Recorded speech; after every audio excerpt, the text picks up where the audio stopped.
Hi, my name's Haley. I'm one of the salespeople here at Camper's Choice RV. This is a video walkthrough for a customer, but we're gonna go ahead and post this to our YouTube channel. I wanted to say thank you for everybody that is going to be watching this video. This will help a specific customer getting into her unit, but also this will also help anybody that is looking to live in a destination trailer and wants to get familiar with it in the future. The way I'm going to order this video is that I'm going to timestamp anything that anybody wants to reference back in the description. So I'm going to look at the panels and everything is going to be timestamped in order. We're also going to go over things that you might want to look for. Every destination trailer is different, so keep that in mind. This is a used 2022 Sandpiper, so if you look at a brand new one, it might be different than this one. You will also see me pop in and out of the video to clarify some things, so please stay tuned. We are also more than happy to answer some questions if you want to call into our shop, and I am more than happy to help as well. So stay tuned, and I hope you enjoy our video. This video is on specifically the 2022 Forest River Sandpiper 420 FL. We did remove most of the furniture in the unit, so it might look a little bit funny. Huge shout out to our technician Mark for doing this video with me.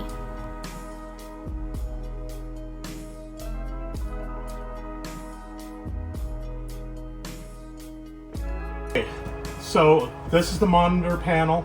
Pretty much has all for your slide controls. You have two actual buttons. The farthest one forward of the buttons runs the slide in the bedroom. Then the next one over actually runs the 4 slides up front, all 4 of them off one switch.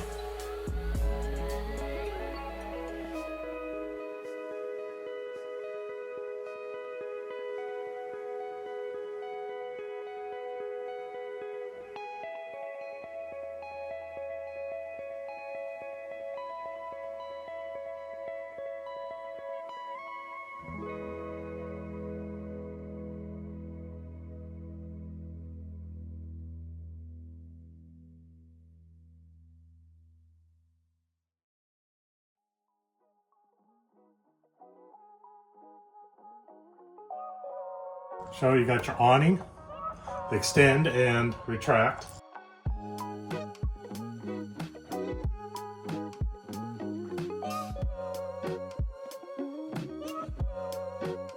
So you have the hallway lights, you got the ceiling lights, which is basically the kitchen, and then you got the porch light outside, and then it's the awning strip light. Then we went over the awning going in and out. So you do have heated holding tanks, which all 3 of the tanks have got a heating pad on the bottom of them that are thermostatically controlled to keep the water between 40 and 46 degrees, which is a good idea to just keep on through the winter and early spring months. Then you do have your water heater and water pump. The pump you will not have to use. The water heater is this water heater switch you will not have to use either. In this circumstance, since the customer is going to be living in it, they do not need to use the water heater. The only time they would need to use the water heater is when they are actively traveling and not connected to a hookup. In that circumstance, they would need to use the water heater and the water pump. Monitor panel down below here, we've got a couple of different devices here. This here is your vacuum. You got a bag that's got all the attachments, like a little floor sweep and everything. So what you end up doing is you'll take it, plug it into the hole here, turn it on, and the bag, actually you just put your finger in this little hole, slide it back, and you'll see how you've got a bag in here that's reusable, and you also can get new ones for it.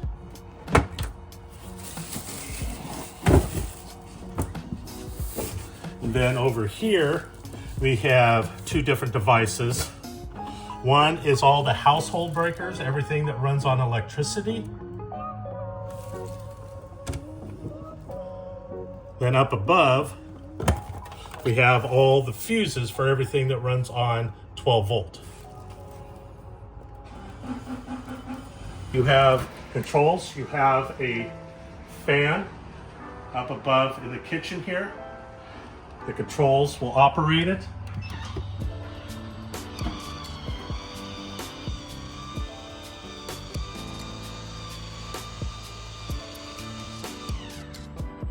And then you can set here, turn it on and off. You can just open the vent without the actual fan coming on if you want to. Up and down, up and close for that, or turn on the actual fan part of it itself. Here is your thermostat. You press it once, you light it. You see it says off, press it again, and you can set here and cycle through your fan settings, your air conditioning settings. Then there's even auto. What it means by auto is that you could set your temperature, and if it gets too hot, air conditioner will kick on. If it gets colder than that temperature, the furnace will kick on. But that way it keeps it in here at that actual temperature year round if you want to do that. Otherwise, you can just turn on the furnace. And then you got the off setting. You have yourself a standard microwave. Looking to make sure, looking over all the settings. It's just strictly a microwave.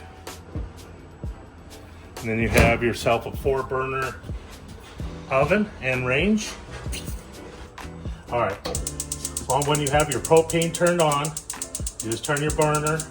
Usually every time that you go and have to put new propane in, there'll be air in the line. And after you turn it on, the first place that you want to come is to the oven to burn it off.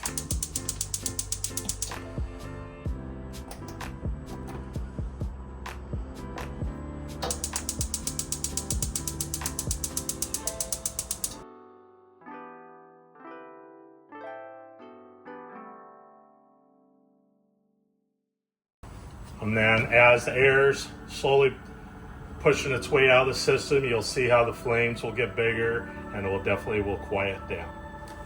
Okay, so it comes to the oven. Sometimes it generally will take a few minutes of letting it click, but you'll go and push it in, turn it over to the minimum, sit here and wait for a few minutes till you end up hearing it kind of make like a little pop noise like it lights. Then you hold it for a couple more moments, you let out,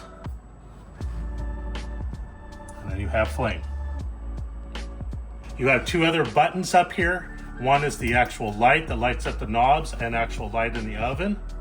And the other one, you actually have a fan that you can turn on, obviously, to help for heating up the food and everything, to circulating it like you should. On the front of your center island, you do have a light switch that turns off the lights underneath. And then you have your GFCI. So if you end up, water gets spilled on a cord or something like that, it will pop the little breaker on it. So if you find your other plugs are not working and stuff, come here, look and see if it's been tripped or not. Then you have down below here, this is your carbon monoxide and LP detector. And how it works, they're supposed to be mounted no more than a foot off the ground. So that way it's lower than sleeping quarters. And also if, obviously if you got a propane leak / carbon monoxide, what it will end up doing, it will sound just like a fire, your smoke detector going off. And then your smoke detector is directly up above up on the ceiling.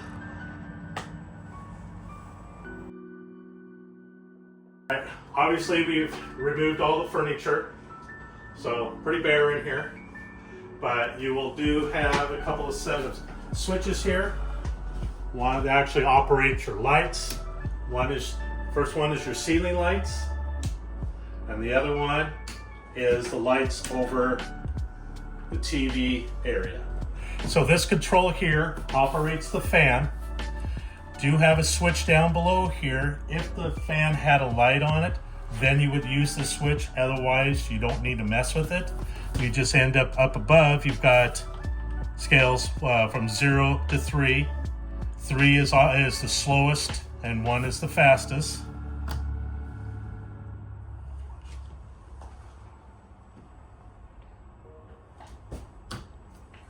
Here, you've got your fireplace.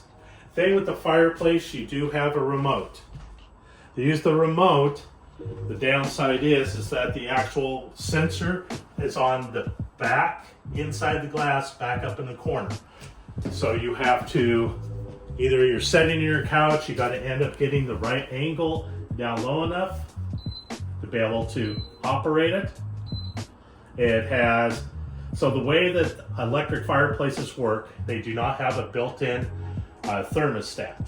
They have a timer. So you can set the timer from 0 to 8 hours. Actually 30 minutes, 1 hour, 2 hours, 3,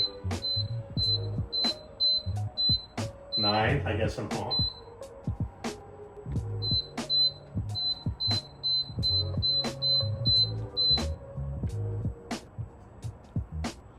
Then you can set the temperature, low, high, and just fan only. And then you got your lighting button here. You can change the color of the rocks. And then you actually got the other button. You can change the color of the flames. And then you got the button to turn it off. Weird looking button with no real label or anything to understand what it is, but this actually changes it from the different modes. Like on a typical radio, so if you usually have it on the ARC HDMI, that is going to be ran from a cable from the back of the stereo to the TV. Or if you want to listen to the radio or whatever, you just keep going back to that button. That's Bluetooth there. There's TV, auxiliary, which you'll have an auxiliary button right here, and then you'll have a USB right here. And it also is a DVD player, and that's when you turn it all the way to ARC.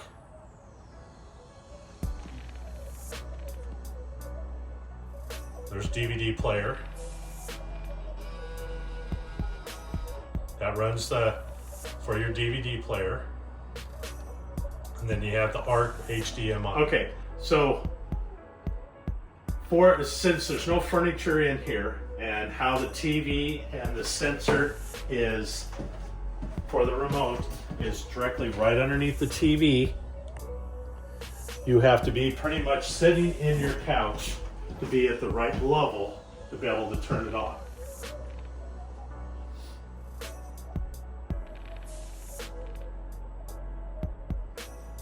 And just like a regular TV, thing is it's not a smart TV, so you would have to run like your Fire Stick or a Roku, and if you end up doing that, then the actual radio DVD player type thing, when you have it on the ARC HDMI, that's when it will kick on and you can end up able to watch what's on that.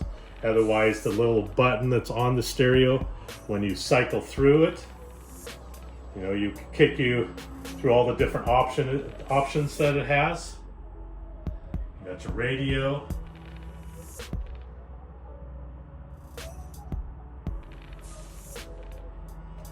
So I just want to note that I don't know how easy it is to replace the TV in there and pair it with the radio system. I know it is possible to replace the TV, I just don't know how easy it is to connect the radio system. So keep that in mind if you do want to put in a smart TV in that situation, but I completely understand if you do want to replace the TV in there.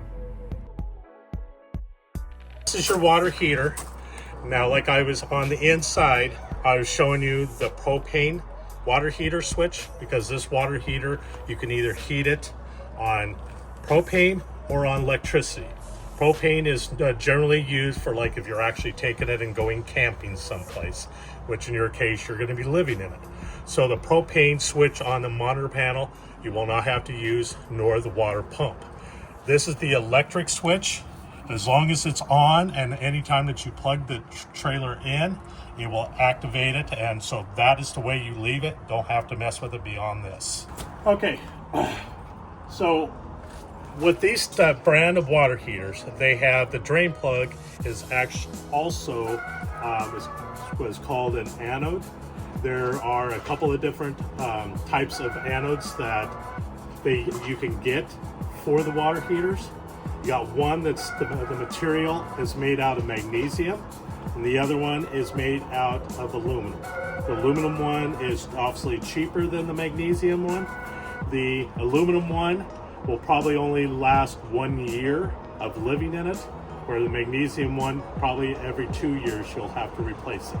Reasoning is the reason for an anode is because water has what is called electrolysis in it, and it attacks metal, and so they put these anodes in there so it'll attack the anode instead of the water heater itself. And so that's something probably like twice a year you're going to want to go out, turn off the electric switch, then go up and drain the water, because you're going to have pressure. You're going to want to turn off your water, then come up here and drain off the pressure. Then you can come down here and remove the anode, inspect it. Usually about the first, the first little bit, you'll see looks like carbon corrosion on it, and you'll see little pit holes and stuff. And as time goes, chunks and stuff will start disappearing. And down when you get the center of it is called the center part of the rod, about the size of a welding rod, and all this material is formed on it, and it will slowly eat it away. Thing you want to replace it when it gets down to about 25% of the material left on it, then get you a new one to put on there.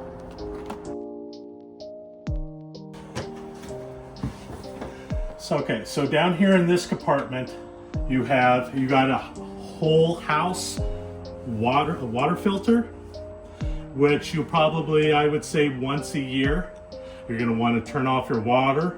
A good time for when you go to check the anode in the water heater, when you turn the water off, that way you can come in here. This is the actual wrench that you're going to use. You're going to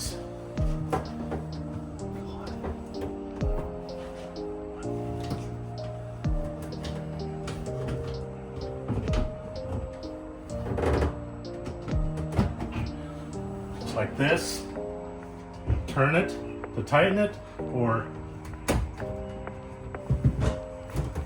obviously you're going to do so you can end up getting a little bit more of the right angle for it.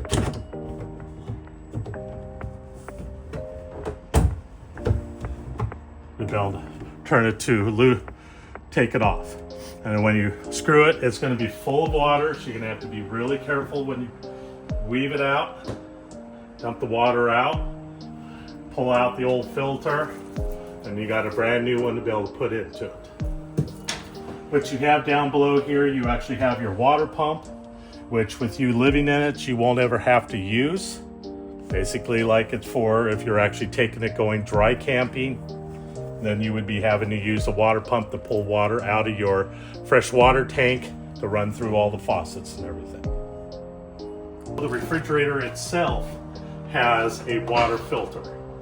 So you'll be same type of thing, probably about once a year, you're gonna want to replace this. What you do is you just go and pop that down, take out the cap.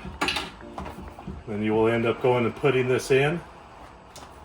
It'll just basically, you insert it and it's a quarter turn to lock it. And then you just end up pressing it, and then it will end up when you, and it's mainly for, so you have filtered water for your ice maker. So over here you got the actual thermostat again. This thermostat here will not operate your heat. The main thermostat that's in by the kitchen is the one that will run the heat and the air conditioner and fan that's out there. Back here, this one will only run the air conditioner and the fan.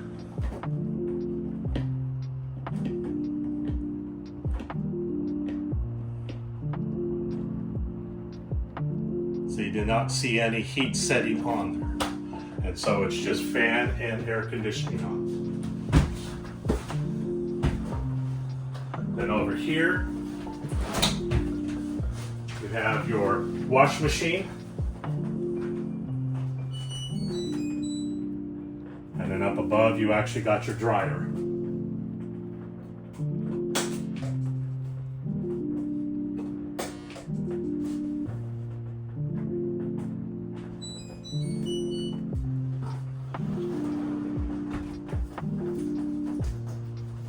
Above, you actually got your plug-in, so if you decide to have a TV in here, pretty much over in this area, you'll be able to buy a mount the TV here, got the plug-in for it, and then you also have plug-in here for if you're going to run cable or not.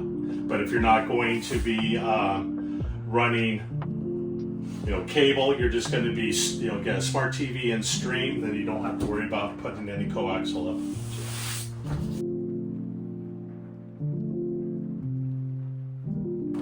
So this is the exhaust for your furnace. Nothing that you have to do, just letting you know for when you run in your furnace inside, you have the exhaust. If for some odd reason you have to come out or whatever, just let them know that this is really hot when the furnace is on. So you have your refrigerator. You actually have all your literature that we usually keep in here. Got all your literature and brochures for the trailer.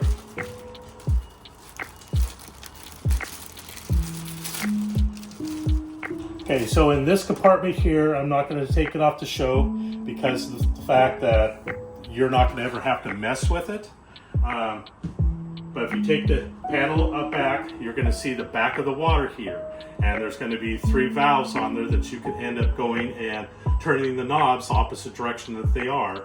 And that way what it does is it puts it into bypass mode. So when you actually go and run antifreeze through this, no antifreeze is going in the water heater. You would just be outside, you would take that drain plug / anode out, drain the water out, then come in here and pull the compartment, put the water heater into bypass mode, and then you can go about to winterize it if you're not going to end up using it any more time. We do have outside here, so on the stereo that's in the living room, you actually, when you get it turned over to like the stereo or for AM, FM, you actually have buttons down there that you can turn off the speakers. You'll see where it says A, B, and C. Obviously, A and B would be inside and C would be out here. And that way, if you obviously don't, whatever you're playing, you don't want to be heard out here, you turn off the speakers for outside here. Then right here, you do have a coaxial output. And then you have right over here, you do have a receptacle.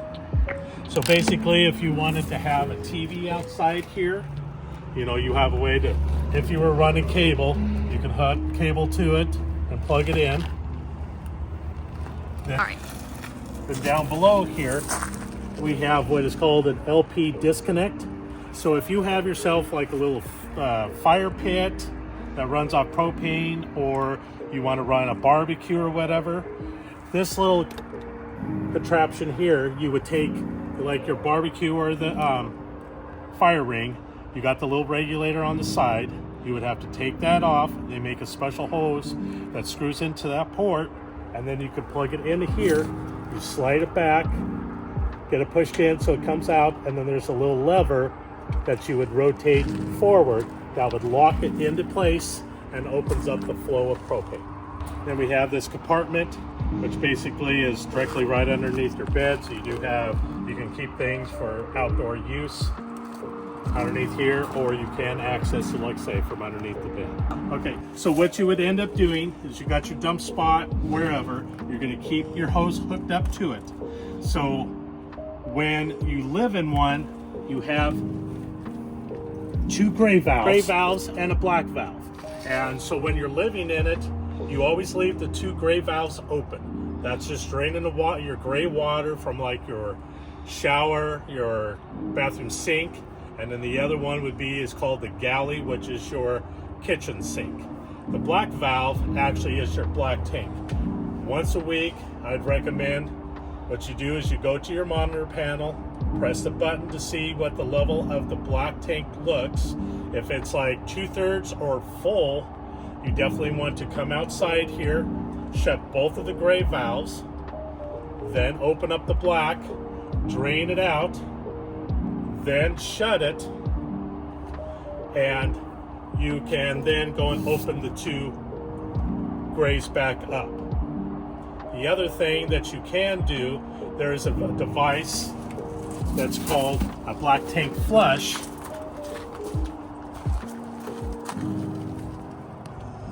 It's there. Yeah, black tank flush. So what you would do is you would have a hose hooked to that and ran to an actual faucet.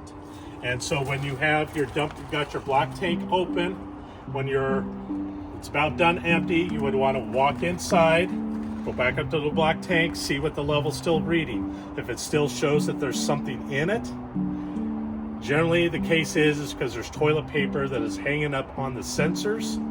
And what you'll end up having to do is hook up the hose to the black tank flush, turn it on, let it run for a few moments, go inside, keep an eye on the black tank. When you start seeing it looks like it's flickering, like it's clearing up, then you'll come out here, unhook the hose, and it will finish draining off the black. Then you can shut the black and then reopen up the grays again. And that way that will clear up so it doesn't end up showing that there's still something in the tank when there's not.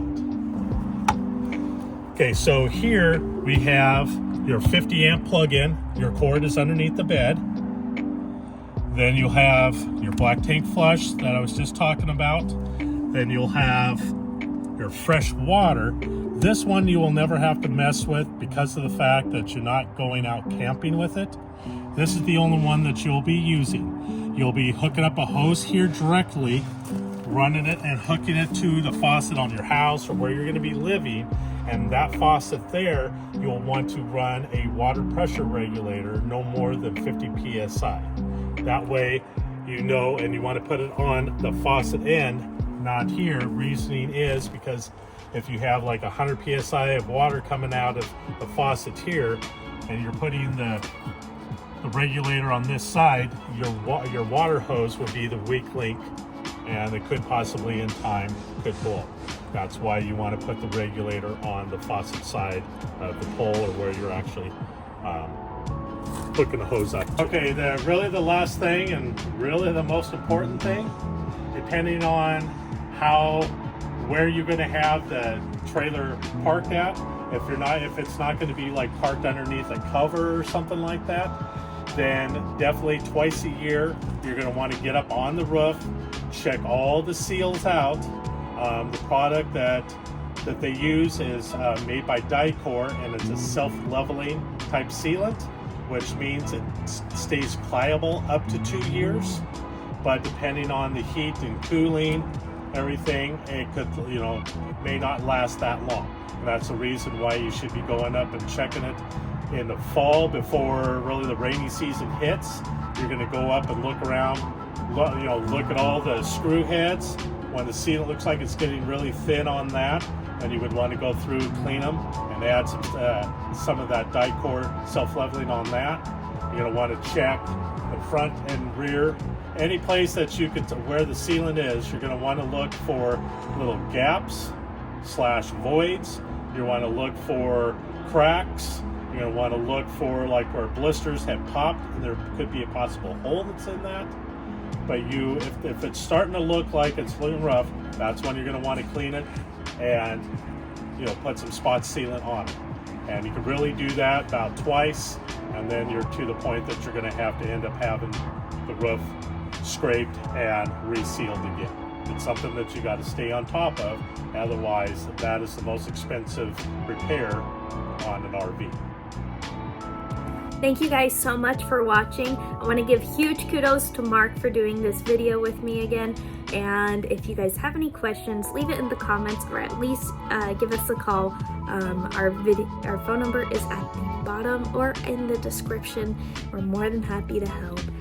Again, thank you so much for watching, and hopefully we'll hear from you guys soon. Bye-bye.